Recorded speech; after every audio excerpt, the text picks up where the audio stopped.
उमेश यादव का जन्म 25 अक्टूबर 1987 को हुआ था। उस दिन नागपुर में एक साधारण परिवार में एक असाधारण प्रतिभा का जन्म हुआ। उनका जन्म स्थान नागपुर, महाराष्ट्र, भारत में था। यह शहर अपनी सांस्कृतिक धरोहर और जीवंतता के लिए जाना जाता है। उमेश का परिवार साधारण था। वे एक छोटे से घर में रहते थे, जहां प्यार और समर्थन की कोई कमी नहीं थी। उनके पिताजी कोयले की खान में काम करते थे। यह काम कठिन और श्रमसाध्य था, लेकिन उन्होंने अपने परिवार के लिए हर संभव प्रयास किया। कम संसाधनों के बावजूद उन्होंने उमेश के सपनों का पूरा साथ दिया। वे हमेशा उमेश को प्रोत्साहित करते थे और उसकी हर जरूरत का ध्यान रखते थे। छोटे से ही उमेश को क्रिकेट बहुत पसंद था। वह घंटों अपने दोस्तों के साथ खेलता रहता था, बिना किसी थकान के। वो अपने दोस्तों के साथ गलियों में क्रिकेट खेला करते थे। यह खेल उनके जीवन का एक महत्वपूर्ण हिस्सा बन गया था। उनकी प्रतिभा छोटी उम्र से ही साफ दिखती थी। हर कोई जानता था कि उमेश में कुछ खास है, जो उसे दूसरों से अलग बनाता है। उनके गांव में हर कोई जानता था कि वो कुछ खास है। लोग उमेश के खेल को देखकर प्रेरित होते थे और उसे आगे बढ़ने के लिए प्रोत्साहित करते थे। उमेश का सफर आसान नहीं था। शुरुआत में उन्हें कई चुनौतियों का सामना करना पड़ा। वो अच्छे क्रिकेट के सामान नहीं खरीद सकते थे, लेकिन खेल के लिए उनका जुनून कभी कम नहीं हुआ। जो भी मिलता उसी से प्रैक्टिस करते।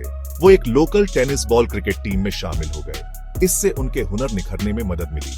उनकी रफ्तार और स्विंग कमाल की थी। जल्द ही लोकल कोचेस की नजर उन पर पड़ी। उमेश को बड़ा मौका 2008 में मिला। उस समय वह एक उभरते हुए तेज गेंदबाज थे, जो अपनी गति और सटीकता के लिए जाने जाते थे। उन्हें रणजी ट्रॉफी में विदर्भ के लिए खेलने का मौका मिला। यह उनके करियर का एक महत्वपूर्ण मोड़ था, जहां उन्होंने अपनी प्रतिभा का प्रदर्शन किया। अपनी गेंदबाजी से उन्होंने तुरंत प्रभाव डाला। उनकी तेज गेंदबाजी और सटीक यॉर्कर ने सभी को प्रभावित किया। उनकी तेज गेंदबाजी और आक्रामकता ने बल्लेबाजों को परेशान किया। बल्लेबाज उनकी गति और स्विंग का सामना करने में असमर्थ थे। वो जल्द ही विदर्भ के लिए अहम खिलाड़ी बन गए। उनकी निरंतरता और प्रदर्शन ने उन्हें टीम का महत्वपूर्ण हिस्सा बना दिया।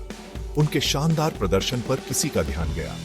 चयनकर्ताओं ने उनकी प्रतिभा को पहचाना और उन्हें उच्च स्तर पर खेलने का मौका दिया। 2010 में उन्हें आईपीएल में दिल्ली डेयरडेविल्स, जो अब दिल्ली कैपिटल्स है, ने अपनी टीम में शामिल कर लिया। यह उनके करियर के लिए एक बड़ा अवसर था। यह उनके करियर का टर्निंग पॉइंट था। आईपीएल में उनके प्रदर्शन ने उन्हें राष्ट्रीय टीम में जगह दी और उनके करियर को नई ऊंचाइयों पर पहुंचाया। घरेलू क्रिकेट में उमेश यादव के लगातार अच्छे प्रदर्शन की बदौलत उन्होंने क्रिकेट की दुनिया में अपनी पहचान बनाई।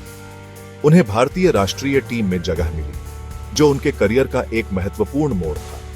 उन्होंने 2010 में जिम्बाब्वे के खिलाफ अपना अंतर्राष्ट्रीय डेब्यू किया, जहां उन्होंने अपनी प्रतिभा का प्रदर्शन किया। बाद में उन्होंने खेल के तीनों फॉर्मेट में भारत का प्रतिनिधित्व किया, जिसमें टेस्ट, वनडे और T20 शामिल हैं। उमेश तेज गति से गेंद को स्विंग कराने की अपनी क्षमता के लिए जाने जाते हैं, जो उन्हें एक खतरनाक गेंदबाज बनाता है। वो भारतीय पेस अटैक का अहम हिस्सा बन गए हैं और उनकी भूमिका टीम के लिए बहुत महत्वपूर्ण है। उन्होंने टेस्ट, वनडे और T20 क्रिकेट में कई विकेट लिए हैं, जो उनकी गेंदबाजी की कुशलता को दर्शाता है। उमेश यादव की कहानी दृढ़ता, कड़ी मेहनत और जीत की कहानी है, जो हर युवा क्रिकेटर के लिए प्रेरणा का स्रोत है।